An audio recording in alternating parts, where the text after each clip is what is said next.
ආයුබෝවන් මේ වීඩියෝ නරඹන අසන සියලු දෙනාට අනන්ත බුදුගුණ බලයෙන් යහපතක්ම වේවා කියා මුලින්ම ප්‍රාර්ථනා කරනවා.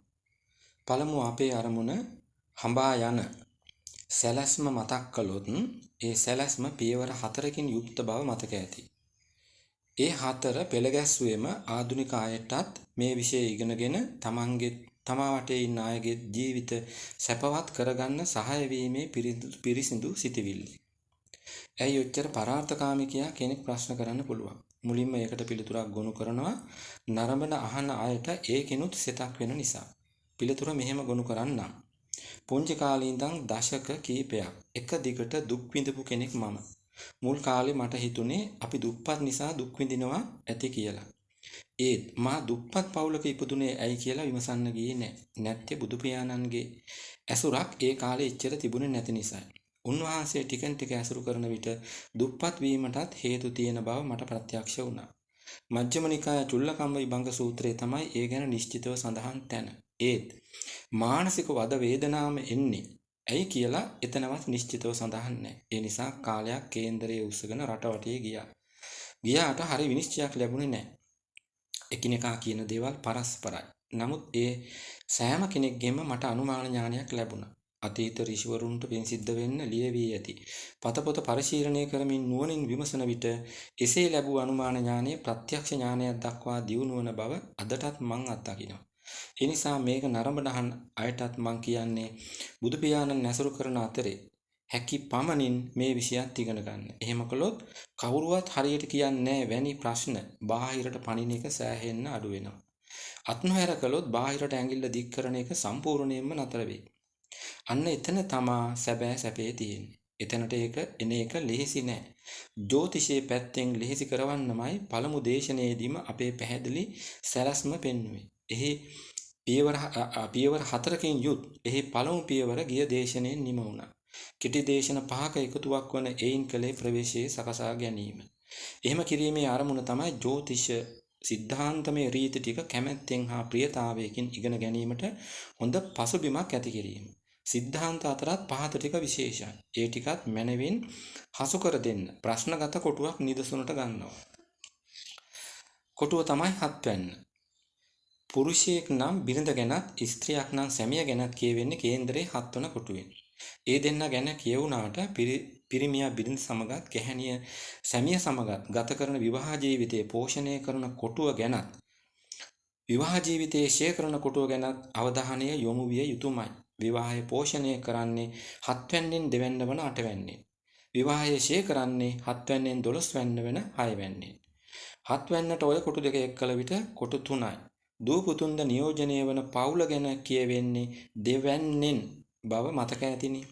ඒ කොටුවත් එක්කල විට සියලු කොටු ගණන 4යි. ග්‍රහයින් වශයෙන් නොව කොටු වශයෙන් ගත් විට හොඳ විවාහ පරීක්ෂාවක් සඳහා ඔය කොටු 4ම අපේ දැඩි පරීක්ෂාවට ලක් විය යුතුයි. ඔය 4 මත පිහිටා ඉහතකී විශේෂ සිද්ධාන්තමය රීති ටික දැන් කියවගෙන යනවා හොඳින් අහගන්න. තෝරාගත් කොටු 4 භාවගති වශයෙන් හඳුනා ගැනීම, භාවාදිපතීන් වශයෙන් හඳුනා ගැනීම එකක්. තෝරාගත් කොටු 4 රාශි හා රාශි අධිපතීන් වශයෙන් හඳුනා ගැනීම තව රීතියක්. ජන්මියා උපදින විට කොටු 12 තැන්පත් ග්‍රහයින් ඒ කොටු 4ට මුල් තැන දීලා හඳුනා ගැනීම තව එකක්. ඔවුන්ගේ ගති ස්වභාව හා ඔවුන් නිවේදනය කරන දේවල් මොනවාද කියා හඳුනා ගැනීම තවත් රීතියක්. ඔවුන් ඒ කොටු 4 භව අධිපතීන් හා රාශි අධිපතීන් සමග මිතුරුද හතුරුද යන්න හඳුනා ගැනීම තව එකක්. නවාංශක කොටු 12 ඔවුන් තැන්පත් තැන් හා ඒ ග්‍රහයින්ගේ ෂඩ් බල වටහා ගැනීම තව රීතියක්. ගෝචර බල හා මහදශා හා අතුරු දශා ඵල වටහා ගැනීම තව රීතියක්. 22 වන දීර්ඝානාධිපති හඳුනාගෙන ඒ ග්‍රහය තැන්පත් භාවය හා රාශිය හඳුනා ගැනීම තව එකක්. සුභාසුභ යෝග තිබේදයි වටහා ගැනීම තව රීතියක්. මීට අමතරව සුළු රීතීන් තව ගණනාවක් තියෙනවා. ඒව අත්හැරියත් ඉහතකී විශේෂ රීති ලැයිස්තුව අහලා නිමවන විට ඔබේ ඔළුව කරකැවෙනවා වගේ දැනෙන්න පුළුවන්. ඒත් මදකට හිතලා බලන්න. උසස් පෙළ හෝ සාමාන්‍ය පෙළ දක්වා පසු කරගෙන වසර 10 12. මේ විෂයට එච්චර කාලයක් ගත වෙන්නේ නැහැ. හරියට 1 මාස 6ක් කැප කරන්න. වසර 10 12 දැනුමෙන් වන යහපතට වඩා යහපතක් මේ මාස 6 දැනුමෙන් ඔබට සිදුවෙන බව මට විශ්වාසයි. එහෙම කියන්නේ මේ මාස 6 දැනුම පෙරකී වසර 10 12 ප්‍රතිඵලත් ඉදිරි මුළු ජීවිතයත් අපතේ යාමෙන් වළකා ගන්න හේතු වන නිසා. මේ මාස 6 දැනුම නැති වුණොත් ඒ කී සියල්ල වුණත් අපතේ යන්න පුළුවන්. එහෙම අය මට ගොඩ දෙනෙක් හමු වෙලා තියෙනවා. වසර 10 12 හෝ ඊටත් වැඩි කාලයක් ඉගෙනගත් දෙයින් රැකියාවල් කරලා ගේ දොර ඉඩකඩම් යාන වාහන රැස් කරගෙන තිනවා. නමුත් ජීවිතේ අපායක් වෙලා. දැන් චිත්‍රය එකෙන් පෙන්වූ වගුවට යමු. එහි උඩම බලන්න පහළට යන ප්‍රධාන සිරස් තීරු දෙකක් තියෙන අන්දම. ඒ දෙක නැවත අනුතීරු 6කට බෙදෙනවා. ඒ 6න් වම් පැත්තේ තියෙන අනුතීරු දෙකෙන් යුත් ප්‍රධාන තීරුව භාවය හා භාවාධිපති හඳුනා ගැනීමට තමයි වෙන් කළේ. ඒ දෙකේ පළමු අනුතීරුවේහි භාවස්ථාන 12 නම් කරලා තියෙනවා ලග්නස්ථානයේ සිට වැයස්ථානය දක්වා. ඉහත විවාහ පරීක්ෂාවටගත් ප්‍රධාන භාවය වන හත්වැන්න එහි නම් කරලා තියෙන්නේ කොහොමද? නම් කරලා තියෙන්නේ කලස්ත්‍රස්ථානය කියලා. කලත්‍රයා කියන්නේ සැමියට හෝ බිරිඳට. චිත්‍රය දෙක ලෙසින් පෙන්වූ කේන්දර සටහන සංසන්දනය කර බලන්න. ඒ චිත්‍ර දෙකම තුලින් ඔය කලේ භාව 12 හඳුනා ගැනීම. ඊළඟට භාවාධිපතීන්. ඒ සඳහා වගුවේ දෙවන අනුතීරුව බලන්න. හැම කෙනෙක්ගේම පළමු භාවය හේවත් ලග්නස්ථානයේ පාලනය කරන්නේ රවි හේවත් ඉර.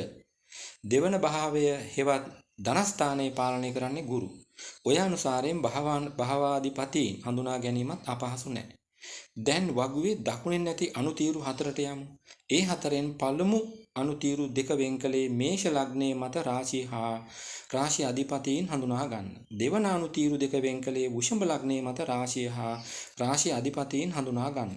ඇයි මං ලග්න දෙකක් එහෙම ගත්තේ? භාවය හැම කෙනාටම පොදු වුවත් රාශිය ලග්නයේ මත වෙනස් වන අන්දම පෙන්විය යුතු නිසා. ඒ වෙනස හඳුනා ගන්න චිත්‍රය 3 හා චිත්‍රය 4ත් උපකාරී වෙන බව සලකන්න.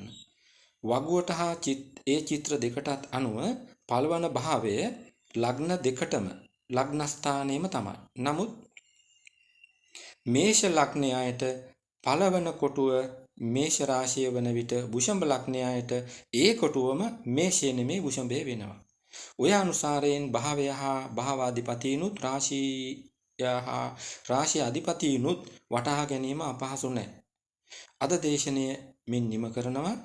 ඊළඟ දේශනය එනතෙක් නරඹන ආහන ඔබට අභ්‍යාසයක් දෙනවා. ඒ තමයි චිත්‍රය 3න් කියන කේන්ද්‍ර හිමියාගේ විවාහය සාර්ථක වන්නත් චිත්‍රය 4න් කියවන කේන්ද්‍ර හිමියාගේ විවාහය අසාර්ථක වන්නත් හේතු භාවය හා භාවාධිපති වශයෙන්ුත් රාශිය හා රාශි අධිපති වශයෙන්ුත් වටහා ගන්න කියන එක. මේ වීඩියෝ පෙළෙන් ලෝකයාට සිතක් වන බව වැටහේ නම් අන් අයටත් බලන්න අහන්න ෂෙයා කරන්න. මෙවන්ම කෙටි දේශන මාලාවකින් යුත් සෝපාක නැමැති මගේ බෞද්ධ නාලිකාවත් විශ්ව කර්ම ගෙදර නැමැති වාස්තු විද්‍යා නාලිකාවත් මනුසුව නැමැති මනෝවිද්‍යා නාලිකාවත් නරඹන්න අහන්න කියා ගෞරවයෙන් ඉල්ලනවා. මේ දේශනයේ ඇසූ නැරඹූ සියලු දෙනාට ජය සතුට පිරි සුබ දවසක් ප්‍රාර්ථනා කරනවා. සියලු සත්වයෝ සුඛී සුවපත් වෙත්වා.